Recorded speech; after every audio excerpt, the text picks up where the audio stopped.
What is up, everybody? I am Legend with Ditto Music, and today we're going to talk about how to actually make money with your music in today's day and age. If you're an independent artist who wants to make this into a career, then this is going to be something that you need to know, because it's not enough to just create great music and great songs. You have to know how to monetize your music or your ability to make music in multiple ways to create a sustainable career for yourself. So in this video, I'm going to show you 8 proven ways that you can start earning money on your music. And we'll go through everything from the most obvious choices that you probably have already heard about to some of the other options that I've implemented myself over the course of my career. Let's get into it. Before we get into today's money-making tips, I just want to say that we're going to give away a Shure SM58 vocal microphone to one of you out there who leaves a comment down below telling us your favorite way that you've made money from your music personally. So if you want your chance to win, don't forget to leave your comment down below before the video is over, and let's hop to it.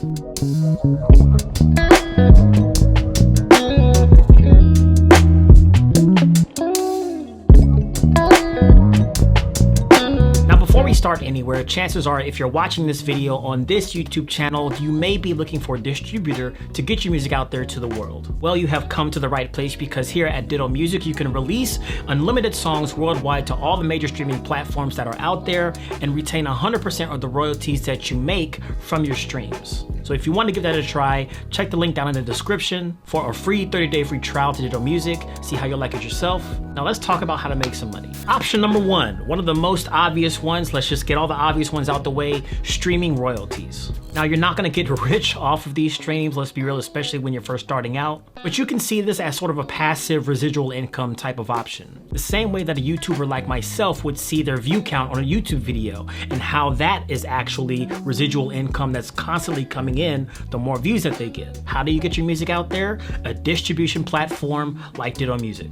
Now, the key to this exposure is to blast yourself out to as many streaming sites and services that are available to you, because you never know where somebody's going to find your music. So don't just stick to Spotify, don't just stick to Apple Music, because you know those are the 2 biggest options. I would say put your music out on all the platforms and see where you can see the most success. Option number 2 is going to be music publishing and royalties. So what does this mean? Well, when you write a song, you actually own the publishing rights to that song, which means you can collect royalties in a few different ways. The most common royalties that you'll collect from music publishing is going to be your performance royalties and mechanical royalties. Performance royalties are generated every single time that your music is played publicly. So that could be on the radio, TV shows, even in public places like restaurants and bars. Basically, what you want to do is become a member of a PRO, or a performing rights organization. It could be ASCAP, BMI, and there's many other out there depending on your region, where you're from. These organizations will help you collect your writer's share of your performing rights royalties. And then you can get a service like Ditto Music Publishing to help you collect the publisher's share of that performing right. So 50%, 50%, 100%, it's all going to you. In addition, there's other services out there that can help you collect your mechanical royalties, which come from physical sales and digital downloads. I actually remember the first time I got a royalty check when I was with CSAC, and I produced a record for an artist named B. Slade, and I got a check for like $45 or something like that in the mail. And at first I thought it was a scam, but I checked and it showed it was my publisher, and it had my name on there. It had the song that I actually did and my share of the income. The point is, it's just another option to add to your arsenal of ways that you can make an income from the music that you make, whether it's for yourself or for other people. Option number 3, another obvious one, is going to be merchandise sales. Now, merch is going to be huge, especially for independent artists like myself, who tend to perform at different shows, at different functions. People are going to want to buy some merchandise to represent, the music that they support. Fans want to wear your brand. They want to wear what you represent, because they can resonate with you, with your message. They recognize something in you that they like, that touches them inside. Or let's say you put on an amazing show and it was like one of the best shows that this fan has ever seen, and they want something to commemorate that moment. I personally will swear by Shopify. This is actually where I sell the bulk of my physical items, my hats, my phone cases, my hoodies. But you also have websites like Bandcamp, Big Cartel, Sellfy. Whatever option you choose, you're able to sell physical merchandise or even digital merchandise to your fans that you want them to have. As long as it provides value to your audience, then hey, I think it's worth selling. Now, since we're talking about selling merch at live shows, let's talk about option number 4, which is going to be touring and live shows. A lot of musicians these days do not make a lot of money from their streams. A lot of them make the bulk of their income from merchandise and touring. And that doesn't necessarily mean that you have to go on a tour, that you have to go across the United States or the UK or wherever you're from. Your performances could come by way of, establishing a residency at a restaurant that's in your town or your city. I have a few different friends that actually do perform regularly at different bars and clubs downtown. They have these extended deals where they perform once a week, every week at this particular club or this particular bar, and they are guaranteed a payment every single time that they perform.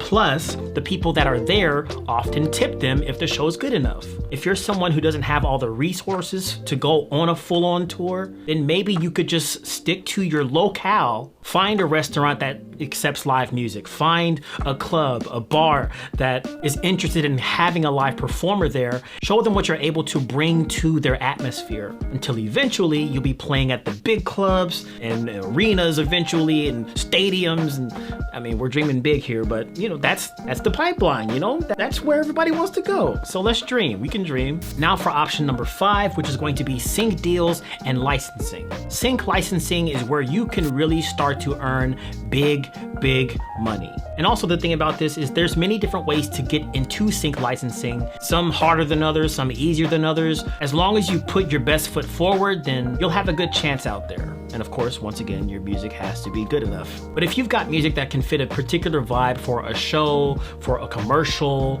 for a movie or a documentary, and even video games, then this is an option that you'll definitely want to look into. And the reason being is because these sync deals can pay anywhere from a couple of $100 to a few thousand, tens of thousands, hundreds of thousands in the big leagues. So there's a really high ceiling for how much you can earn using sync licensing. For some of the easier ways to get into sync licensing, there are platforms out there like MusicBed, Epidemic Sound, and Artlist that make it easy for independent artists to submit their music to a music library that you see a lot of these YouTubers use when they're making videos for their YouTube channels. Also, the cool thing about this is some of these platforms have these really big clients, these really big companies like Nike and Adidas and BBC that are looking for music through their libraries. And when they find something, you're gonna get paid, bro, because that's gonna get some views. That's what makes it so great of an opportunity. Now, there are ways for you to submit your music directly to music supervisors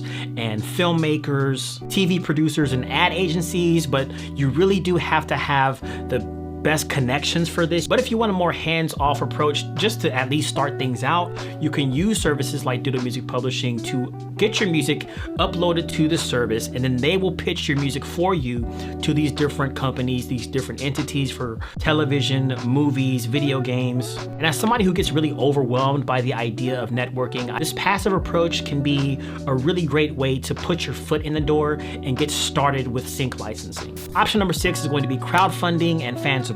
Now, crowdfunding is basically where your crowd can help you fund your projects that you're working on, or just support you because they believe in your music and what you're creating. Some of the most popular ones that we know about is like GoFundMe, Patreon, things like this, where people can pay, either one-time donation fees to help you with whatever you're trying to work on, or you can establish sort of like a membership club where people donate to you monthly, and in return you give them access to some exclusive thing that you don't put anywhere else, or maybe they get exclusive access to you. I know for a while what I was doing was I was using this application called Superphone that basically allows musicians to have a direct line of communication, text messaging their supporters. In my case, I charged a one-time fee for this.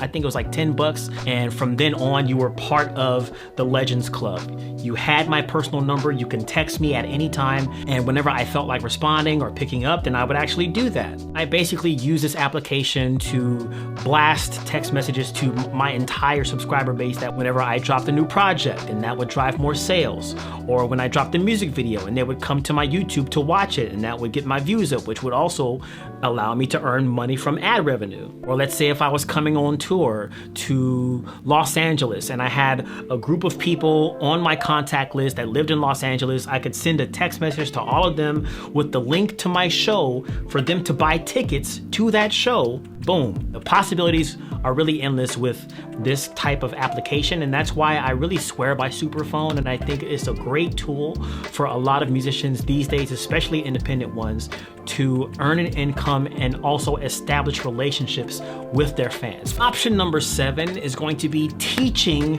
what you know about making music. Now, this is one that I can personally also testify about because I've been teaching music on my YouTube channel for more than a decade now, probably a decade and a half.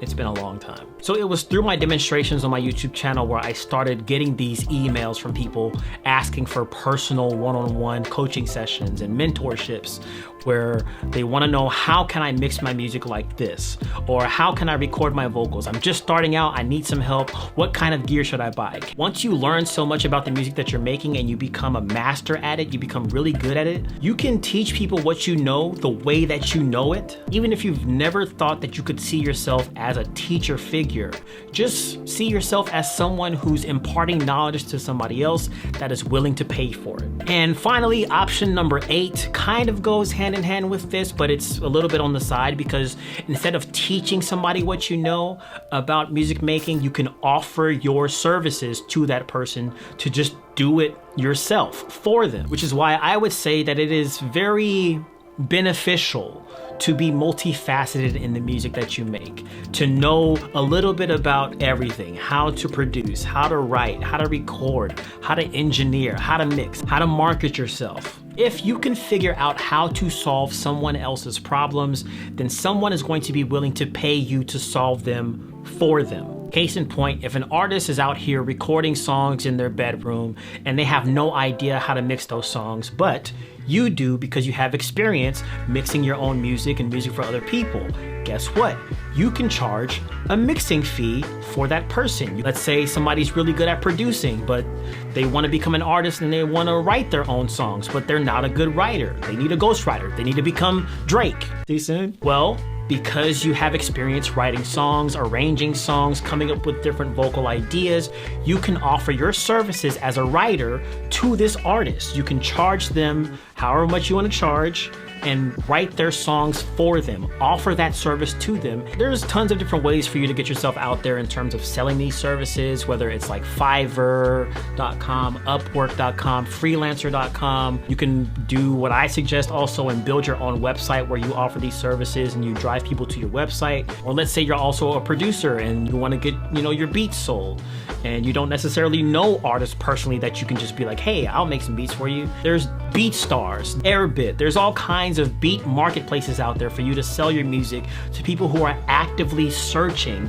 for instrumentals for their albums or their singles. And this is not just true for producers, but also songwriters out there, session musicians out there who know how to play certain instruments. You can sign up to different platforms where you offer your services as a musician, as a writer, as an arranger, and people are going to these marketplaces to look for people like you who do what you do and know what you know. So there you have it, 8 ways to make money from your music. From my personal experience, what's most important to remember is that your music goes beyond just streaming royalties, and there's much more ways to make money from your music. All you have to do is think outside of the box. Think outside of the norm of Apple Music and Spotify. This is the only way I can make money. It goes so far beyond that. It'll take time, it'll take a lot of patience and hustle, but trust me, if you put in that time and patience, it's well worth it, I guarantee you. So if you found this video to be helpful, then be sure to leave a like on this video. Comment also on this video for your chance to win the Shure SM58 microphone. Subscribe if you're not already subscribed for more videos like this in the future. I thank you guys for watching, and as always, stay legendary. I'll see you in the next one.